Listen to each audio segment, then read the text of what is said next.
साडी हा प्रत्येक महिलेचा अगदी आवडीचा विषय असतो। आपलं कपाट साड्यांनी कितीही भरलेलं असू द्या, तरी सुद्धा समारंभ असू दे, लग्न सराई असू दे, त्यासाठी आपल्याला नवीन साडी पाहिजेच असते।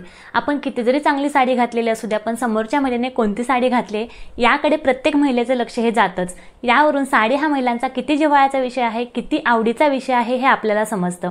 कितीही फॅशन आली आणि गेली तरी साडीची फॅशन कधीही जुनी होत नाही, साडी कधीही आउट ऑफ ट्रेंड होत नाही। असं असलं तरी ज्या बिगनर्स असतात, ज्या नव्याने साडी नेसतात किंवा ज्यांना साडी नेसायची अजिबात सवय नसते, अशा अनेकींना साडी नेमकी सांभाळायची कशी किंवा साडी निसटणार तर नाही ना अशी भीती असते। त्यामुळे त्या साडी नेसायचा कंटाळा करतात किंवा साडी नेसायला त्यांना तितकं आवडत नाही। पण जर तुम्हाला परफेक्ट साडी नेसून साडीमध्ये जर परफेक्ट दिसायचं असेल, पण खूप छोटी पण तितकेच महत्त्वाच्या गोष्टींकडे तुम्हाला लक्ष देता आलं पाहिजे, तरच तुम्ही साडी कॉन्फिडेंटली कॅरी करू शकता किंवा साडीमध्ये तुम्ही कॉन्फिडंट फील करू शकता आणि साडीमध्ये परफेक्ट सुद्धा नक्कीच दिसू शकता। त्यासाठी तुम्हाला काही टिप्स फॉलो करायच्या आहेत, तर त्या टिप्स कोणत्या आहेत हे बघूया। टिप नंबर 1, इस्त्री केलेली साडी नेसा। आता आपण महिला काय करतो, एखादा कार्यक्रम असतो, लग्न असतं, त्यासाठी पटकन कपाटामधली एखादी साडी काढतो आणि पटकन नेसतो। पण ती साडी जर चुरगळलेली असेल तर तुम्ही कितीही परफेक्ट साडी नेसली तरी तुमचा लुक हा अजिबात चांगला दिसणार नाही। आता ज्या जॉर्जेटच्या साड्या असतात किंवा शिफॉनच्या साड्या असतात, अशा साड्यांना इस्त्री करायची अजिबात गरज लागत नाही। पण ज्या सिल्कच्या साड्या असतात, काठपदर साड्या असतात किंवा कॉटनच्या साड्या असतात, अशा साड्या एकदा जरी नेसल्या तरी लगेच थोड्या चुरगळतात आणि या साड्या आपण तशाच नेसल्या तर त्या अजिबात चांगल्या नाही दिसत। त्यामुळे अशा कॉटनच्या साड्यांना, सिल्कच्या साड्यांना छान इस्त्री करूनच तुम्ही नेसा। तुम्ही जर इस्त्री करून साडी नेसला तर तुमची साडी छान चापून चुपून नेसली जाईल, तुमच्या साडीच्या प्लेट सुद्धा खूप सुंदर येतील आणि तुमचा साडीमधला लुक सुद्धा परफेक्ट दिसण्यासाठी नक्कीच मदत होईल। Tip number 2, petticoat. आता बऱ्याच महिलांना वाटतं की पेटीकोट तर सगळ्यांचे सारखेच असतात, फ्री साईज, तर असं अजिबात नसतं। पेटीकोटची फिटिंग ही सुद्धा खूप जास्त महत्त्वाची आहे। आता जर तुम्हाला साडीमध्ये तुमची जाडी परफेक्ट दिसावी किंवा तुमची उंची परफेक्ट दिसावी असं जर वाटत असेल तर तुमच्या साडीचा पेटीकोट सुद्धा परफेक्ट फिटिंगचाच असला पाहिजे। जर तुम्ही झालरवाले किंवा घोळदार पेटीकोट वापरत असाल तर त्यातच बंद करा। अशा प्रकारच्या घोळदार पेटीकोटवर जर तुम्ही साडी नेसली तर तुमची साडी अजिबात चापून चुपून नेसली जाणार नाही, तुमची साडी फुगल्यासारखी दिसेल। त्याचबरोबर अशा प्रकारच्या पेटीकोटचा ड्रॉबॅक म्हणजे या पेटीकोटला नाडी येते आणि ही नाडी जेव्हा आपण कमरेभोवती आवळतो तेव्हा या नाडीचे व्रण आपल्या कमरेला पडतात। मग तुम्ही म्हणाल मग कसे पेटीकोट वापरायचे, तर मार्केटमध्ये शेपवेअरमध्ये खूप सारे वेगवेगळ्या व्हरायटीमध्ये पेटीकोट अवेलेबल आहेत। या प्रकारच्या पेटीकोटला परफेक्ट फिटिंग असते, परफेक्ट शेप असतो। शिवाय या पेटीकोटचं फॅब्रिक हे स्ट्रेचेबल असतं।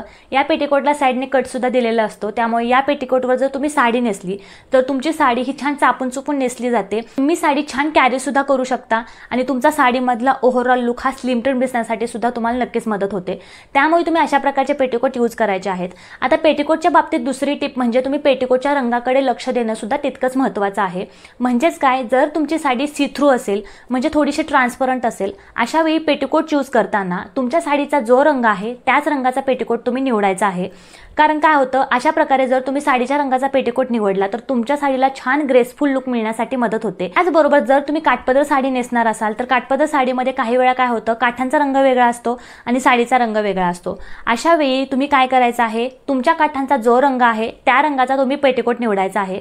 याचं कारण मी तुम्हाला सांगते, जर तुम्ही साडीच्या रंगाचा पेटीकोट निवडला तर काठांचा रंग वेगळा असल्यामुळे तुमच्या पेटीकोटचा रंग हा त्यामधून लगेच विजिबल होतो। त्यामुळे तुमच्या काठांचा जो रंग आहे त्याच रंगाचा पेटीकोट तुम्ही निवडायचा। आता परफेक्ट साडी नेसण्यासाठी कोणत्या गोष्टी आपण लक्षात ठेवल्या पाहिजेत हे बघूया। टिप नंबर 1, योग्य ठिकाणी साडी नेसा।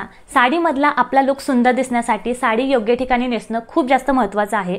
म्हणजेच काय, म्हणजे तुम्ही साडी कमरेभोवती एवढी पण खाली नेसू नका किंवा एवढी पण वरती नेसू नका की दिसायला ती खूप जास्त विचित्र दिसेल। नेहमी लक्षात ठेवा, जर तुमची तब्येत जास्त असेल किंवा तुमच्या पोटाचा भाग थोडासा वाढलेला असेल, अशा वेळी साडी नेसताना हायवेस्टला तुम्ही साडी नेसायची आहे। आता हायवेस्टला म्हणजे काय, तुमच्या बेली बटन पासून 2 ते 3 इंच वरती तुम्ही साडी नेसायची आहे। यामुळे काय होतं, तुमचा पोटाचा जो वाढलेला भाग आहे तो साडीमध्ये कव्हर होण्यासाठी मदत होते आणि तुमचं पोट त्यामध्ये जास्त विजिबल होत नाही। या उलट जर तुम्ही छान स्लिम ट्रिम असाल, बारीक असाल तर तुम्ही बेली बटनवरती सुद्धा साडी नेसू शकता। बेली बटन पासून 2 ते 3 इंच खाली सुद्धा तुम्ही साडी नेसू शकता। यामध्ये तुमचा लुक साडीमध्ये परफेक्ट दिसण्यासाठी नक्कीच मदत। टिप नंबर 2, जेव्हा तुम्ही साडी नेसायला सुरुवात करता तेव्हा साडी नेसताना नेसत्या पदराला कोपऱ्यावरती छोटीशी गाठ मारा। यामुळे काय होतं, तुमची साडी ही नेसत्या पदरापासून अजिबात निसटत नाही, जशाच तशी राहते। जर तुम्ही जास्त उजवीकडून साडी खोचायला सुरुवात केली तर तुम्हाला साडीमध्ये चालणं थोडंसं कठीण होईल आणि जर तुम्ही खूप जास्त मिडल पासून जर साडी खोचायला सुरुवात केली तर तुमचा पेटीकोट त्यामध्ये दिसायला लागेल।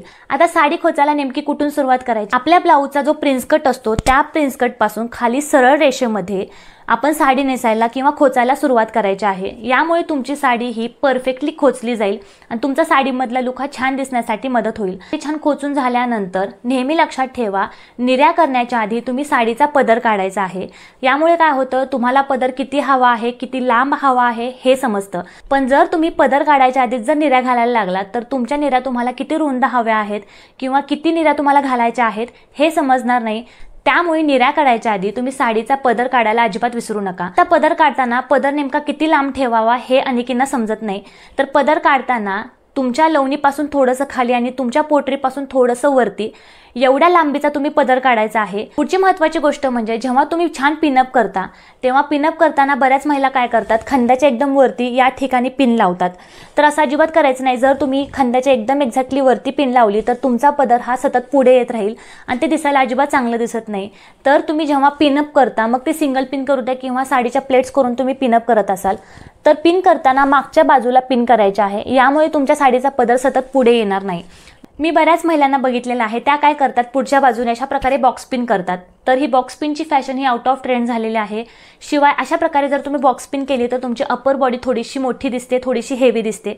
त्यामुळे अशा प्रकारे बॉक्स पिन अजिबात करायची नाही। तुम्ही साधी सिंपल अशी सरळ रेषेमध्ये पिन करा। यामुळे तुमचा लुक हा सिंपल सोबर दिसण्यासाठी खूप जास्त मदत होते आणि तुमचा साडीमधला लुक हा स्मार्ट दिसण्यासाठी सुद्धा नक्कीच मदत होते। त्याचबरोबर अनेक महिला काय करतात, पोट दिसू नये म्हणून ब्लाऊजच्या तिथे पदर पिनअप करतात। तर असं अजिबात करायचं नाही, ते दिसायला अजिबात चांगलं नाही दिसत। उलट त्यामध्ये तुमचं पोट हे थोडंसं जास्त असल्यासारखं दिसतं। तर सिंपल सोबर अशा प्रकारे तुम्ही साडीचा पदर करायचा आहे, पण पिनअप करायचा नाही। टिप नंबर 2, साडीच्या प्लेट्स व्यवस्थित काढा। साडी नेसताना घाई गडबड अजिबात करायची नाही, एकदम शांतपणे साडी नेसायची। जर तुम्ही घाईमध्ये साडी नेसाल तर तुमची साडी अजिबात परफेक्टली नेसली जाणार नाही। त्यामुळे साडी नेसताना अगदी शांतपणे तुम्ही साडी नेसायची आहे।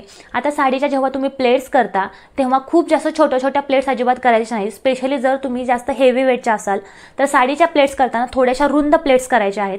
साडीच्या प्लेट्स रुंद केल्यामुळे पोटाच्या ठिकाणी तुमची साडी फुगणार नाही आणि तुमचा साडीमधला लुक परफेक्ट दिसण्यासाठी नक्कीच मदत होईल।